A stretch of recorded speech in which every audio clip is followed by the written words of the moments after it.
A gente volta a falar agora sobre a eleição presidencial norte-americana. Os Estados Unidos vivem um dia histórico nesta terça-feira, o que pode já ser considerada a votação mais acirrada dos últimos anos na América. No começo do dia, o país já contabilizava cerca de 100 milhões de votos depositados antecipadamente por correio ou pessoalmente. O número bateu todos os recordes e representou 72,8% de todos os votos da eleição de 2016. O presidente Donald Trump disse estar confiante do resultado. Abro aspas. Ganhar é fácil, mas perder nunca é, disse ele a jornalistas em seu comitê de campanha na Virgínia. Para mim não é fácil, completou. O republicano foi questionado se já havia preparado seu discurso de derrota diante das pesquisas que dão vantagem a seu oponente, o democrata Joe Biden. Ele respondeu: não estou pensando em discurso de derrota ou vitória ainda, mas com sorte faremos apenas um dos dois, completou. Ana.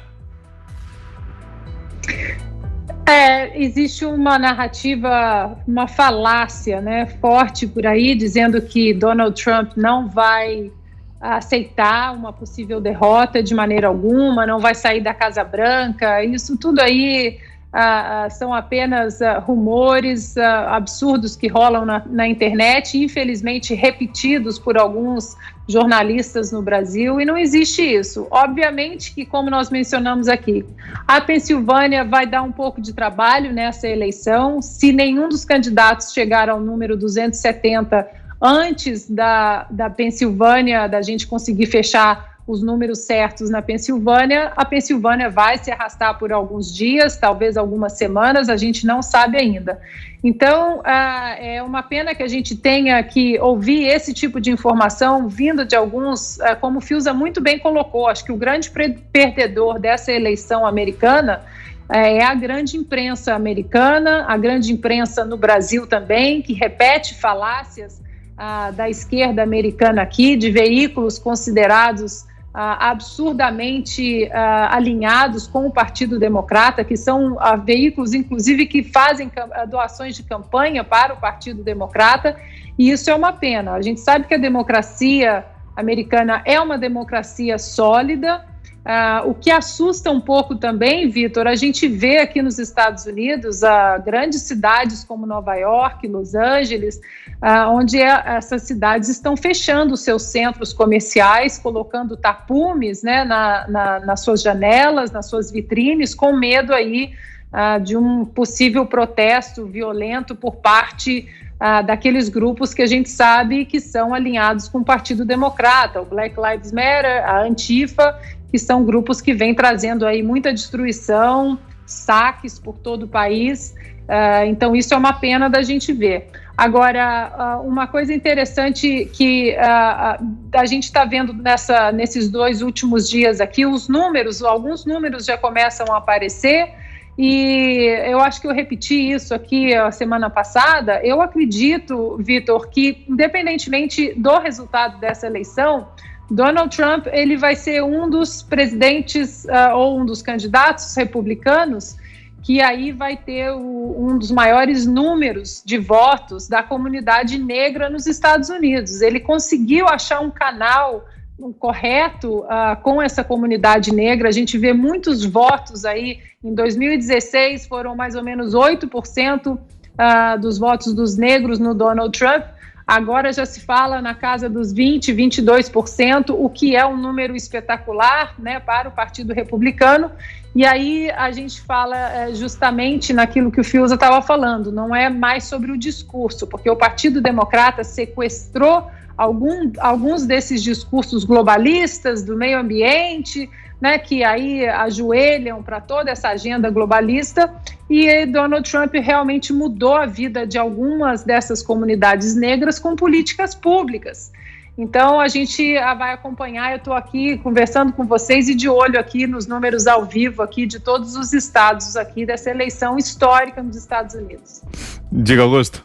Eu queria perguntar o seguinte, me bater essa dúvida agora. Se um candidato à reeleição é derrotado, ele pode se candidatar para outro na eleição seguinte ao mesmo cargo?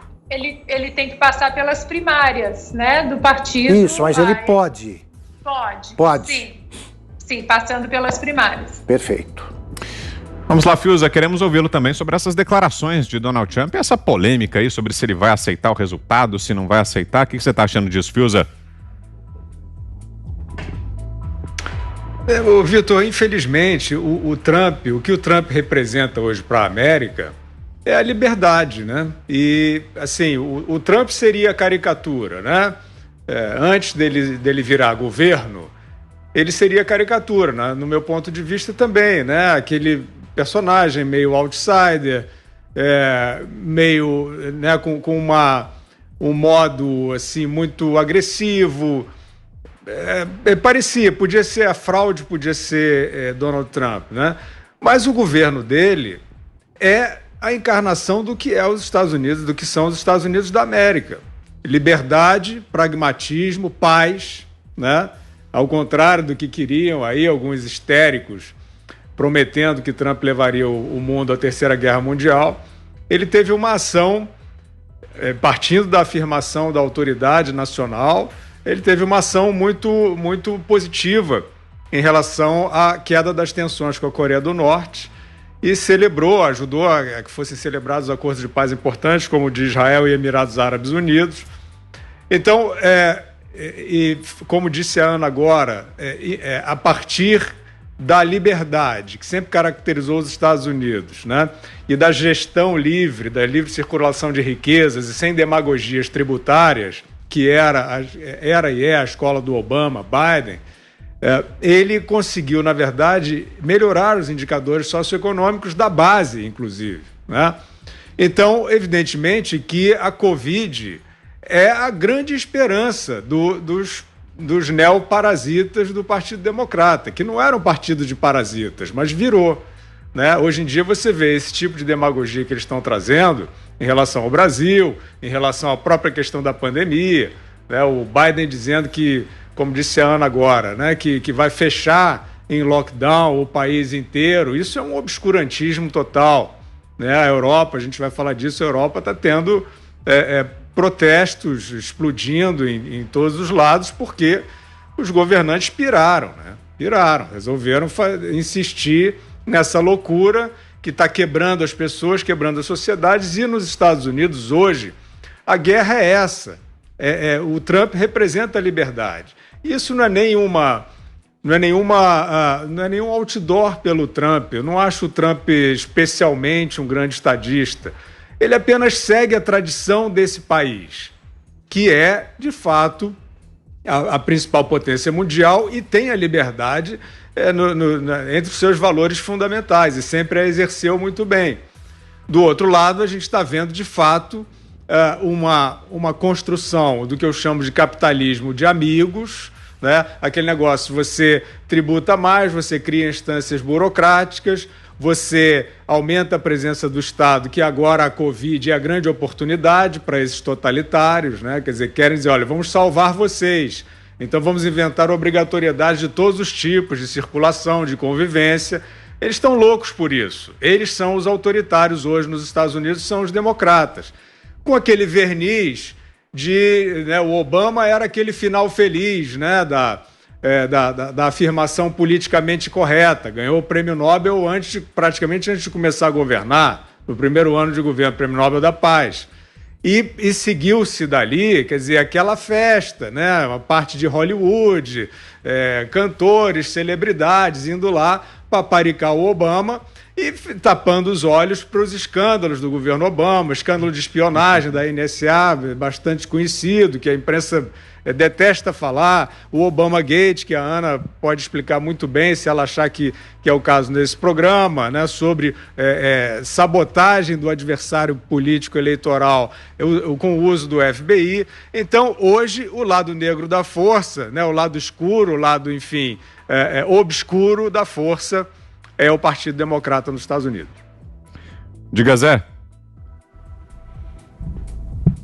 Olha, o primeiro contato que eu tive com o pensamento Donald Trump foi quando eu li o livro A Arte de Negociar, escrito por ele. Ali ele dizia como conseguiu adquirir terrenos importantes e construir prédios que se tornaram marca em Nova York. Então, essa foi a primeira ideia que eu tive de Donald Trump. Agora, na segunda ideia, que é exatamente quando ele exerceu a presidência da República, de um governante astuto sobre o ponto de vista de identificar futuros inimigos, né? Entendendo, além de que os inimigos moram também em casa, ou seja, moram nos Estados Unidos, e que existia uma nova ordem mundial. E ele soube enfrentar isso e soube enfrentar a China no campo da China, que é exatamente na produção de tecnologia e também de dados. Esta guerra dele pelo 5G não é à toa, é um domínio de dados, um domínio do mundo, né? De todos os dados do mundo.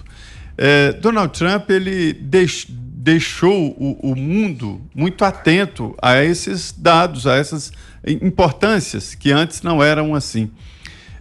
Se por acaso houver uma mudança do controle dos Estados Unidos, ou seja, na Casa Branca, o novo presidente terá que entrar nesta nova realidade, uma nova realidade, a realidade da China, os russos de uma maneira muito mais firmes no mercado internacional e tecnologia também, possíveis alianças que não existiam antes e deixando um pouco de lado esta guerra tradicional dos Estados Unidos ali com os inimigos internos e muçulmanos. Então, o mundo mudou. Esta é a realidade. E o presidente Donald Trump soube exatamente identificar quem são os seus inimigos. Essa história de que o presidente vai resistir, não vai sair da Casa Branca, isso não é real. Eu aprendi que o que há de mais precioso nos Estados Unidos é a liberdade, né? A liberdade lá e o sonho americano falam muito forte a razão da existência do Estado. Tanto é assim que os municípios, os condados, os estados são muito mais fortes do que a própria União, né? Houve um momento em que eu li que a presidência dos Estados Unidos estava sendo questionada e tal, e disseram que não dá muita importância, que todos estariam muito mais preocupados se houvesse um impedimento nas grandes empresas norte-americanas. Isso sim seria muito mais preocupante até do que na presidência dos Estados Unidos. Isso tudo mudou porque o Donald Trump assumiu a liderança, inclusive, da defesa dos produtos norte-americanos. Queria dizer o seguinte, eu conversei com alguns juristas que lidam nessa área de direito internacional, dizendo o seguinte: já existe sim uma margem para apelação à Suprema Corte e tal, mas há um limite muito forte na possibilidade de judicialização das eleições norte-americanas. Então, portanto, isso é meio lenda, essa história de que ele não vai permitir, se ele perder não vai entregar, não tem nada disso. O que há é dúvida mesmo, e a Ana tem razão, nós estamos andando no escuro no sentido de não saber quem realmente vai ganhar as eleições. Augusto. Eu me diverti muito hoje lendo as análises dos jornalistas brasileiros sobre os Estados Unidos, sobre a eleição americana. Quer dizer, os idiotas estão por toda parte, como dizia o Nelson Rodrigues nos anos 60, né? E perderam a vergonha. Antes eles babavam na gravata, tá? Agora não, eles se apresentam à vontade, né? Continuam babando na gravata, mas eles se tratam como intelectuais. Então, as hipóteses levantadas por ele, uma resistência, a possibilidade de o Donald Trump, em caso de derrota, se entrincheirar na Casa Branca. E aí? Se ele se entrincheirar, se alguém se entrincheirar nos Estados Unidos da Casa Branca, ele é removido de lá pelas forças da lei. Isso nunca passou pela cabeça do Trump, mas passa pela cabeça dos primitivos daqui, que olham os Estados Unidos com o olhar de quem contempla o que fazem os brasileiros que eles apreciam. Então, se o impeachment da Dilma foi golpe, imagine se eles perderem no voto, se eles ganharem no voto dos Estados Unidos e perderem no número de delegados. É golpe? É golpe. Ou o contrário, também é golpe. Também é golpe. Então eles analisam, levantam 1000 possibilidades que não tem a menor chance de se materializar. E eu gosto de guardar esses jornais para ler no dia seguinte, elas vão piorando. Elas vão piorar até que chega um momento em que elas ficam amarelas, elas podem ser jogadas no lixo, que é o lugar de análise desse tipo.